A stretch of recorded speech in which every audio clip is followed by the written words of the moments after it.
Hello students, आज का हमारा टॉपिक है प्रोपगेशन ऑफ एरर। अभी तक हमने एरर का बेसिक पढ़ा था और हमने अलग अलग टाइप की एरर कैलकुलेट की थी, जैसे absolute error, mean absolute error, relative error और परसेंटेज एरर।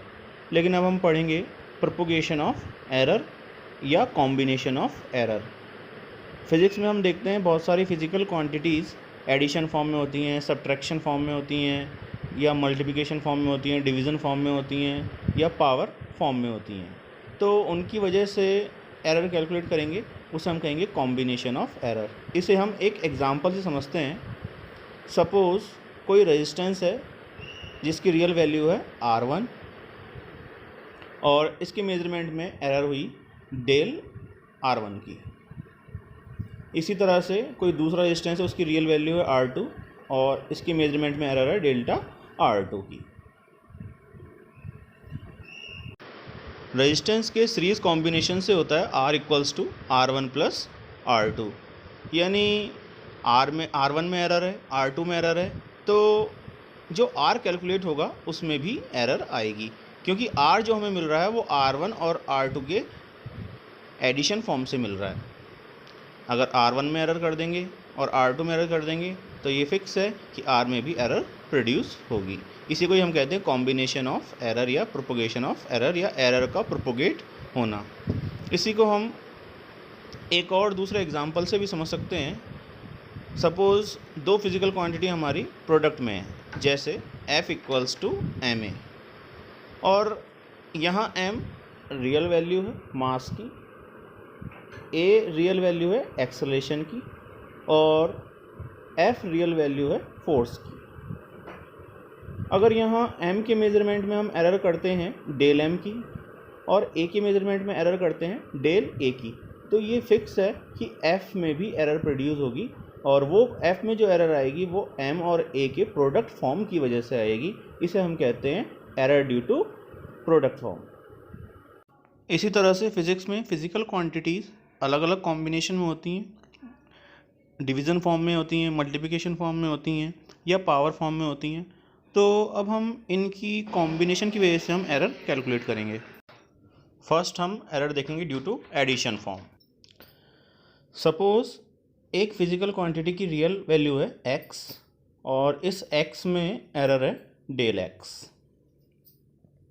इसी तरह से दूसरी फिज़िकल क्वांटिटी की रियल वैल्यू है y और इसमें एरर है डेल y, और z है x प्लस y।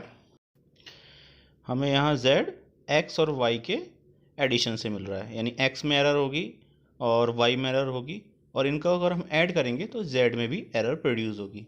तो z की एरर को हम मान लेते हैं डेल z मान लेते हैं। तो एरर को लिखने का तरीका होता है z plus minus del z, और x में थी हमारी एरर डेल x, तो इसे लिखेंगे हम x plus minus del x।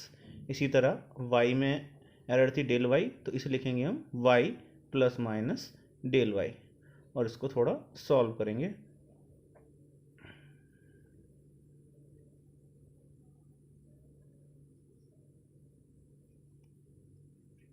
x और y को एक जगह कर लिया, और ये जो डेल्टा x और डेल्टा y वाली टर्म है इन्हें हमने एक जगह कर लिया। अब देख सकते हैं x प्लस वाई जो है वो z के इक्वल है, तो यहाँ x प्लस वाई की जगह z रख देंगे।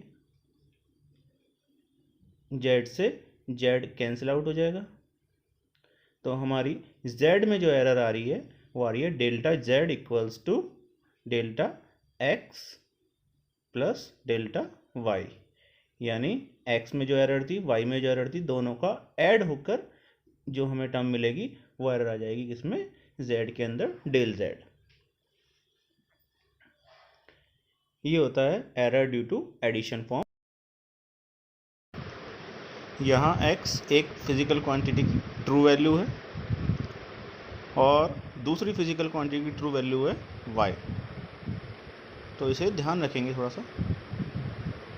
और z जो क्वांटिटी बन रही है वो x प्लस वाई से बन रही है, तो z जो है वो भी ट्रू वैल्यू होगी जो x प्लस वाई से मिल रही है।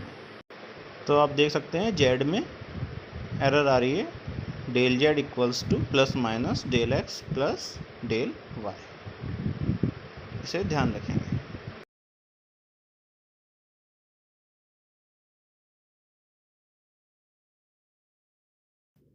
जो हमने अभी थ्योरी पढ़ी और जो फॉर्मूला हमने अभी ड्राइव किया, इसको हम एक एग्जांपल से समझेंगे।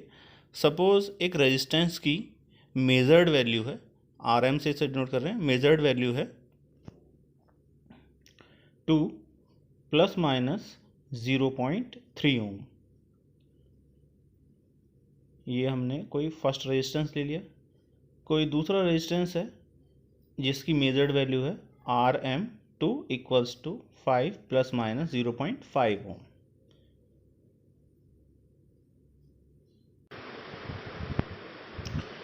यहाँ RM1 में जो दो वैल्यू है, ये है R1 यानी रियल वैल्यू और डेल R1 एरर। इसी तरह से R2 = 5 रियल वैल्यू और डेल R2 = 0.5 ये एरर है। अब सपोज़ हमें RM1 और RM2 के एडिशन से हमें मिल रहा है RM, तो RM जो होगा वो लिख सकते हैं R ± डेल R, जहाँ R तो क्या हो जाएगा R1 + R2, R क्या हो जाएगा रियल वैल्यू है ये, तो ये R तो हो जाएगा सीरीज कॉम्बिनेशन के लिए R = R1 + R2, सिंपल हो जाएगा।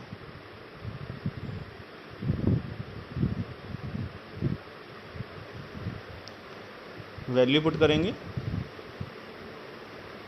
2 + 5 7 ओम, ये रियल वैल्यू आ गई। अब इसी तरह हमें डेल R भी कैलकुलेट करना है, तो डेल R के लिए भी हमने फॉर्मूला कैलकुलेट किया था डेल X + डेल Y। तो यहाँ पर डेल R1 है और डेल R2 है, तो फॉर्मूला हो जाएगा हमारा del R = del R1 + del R2 = 0.3 + 0.5, तो ये आ गया हमारी एरर 0.8 ओम, यानी RM1 + RM2 हमने यहाँ किया है, तो ये आ गई हमारी complete error R + del R 7 ± 0.8 ohm. अब ऐसा एज्यूम करते हैं हमें RM2 में से RM1 को सब्ट्रैक्ट करना है, तो हम देखते हैं एरर किस तरह से इफ़ेक्ट होगी। तो RM2 - RM1, तो रियल वैल्यू में से रियल वैल्यू तो सब्ट्रैक्ट हो जाएगी, लेकिन जो एरर है वो ऐड हो जाती हैं। तो R2 - R1 ± del R, del R वही रहेगा क्योंकि एरर हमेशा इंक्रीज़ होती है, सब्ट्रैक्ट नहीं होती, तो इसलिए दोनों एरर जुड़ जाएंगी। तो R2 की वैल्यू रखी 7 - 5 ± डेल R हम कैलकुलेट किया था 0.8, तो आंसर आएगा 2 ± 0.8 ओम। इस कॉन्सेप्ट पर हम अभी और भी न्यूमेरिकल ट्राई करेंगे।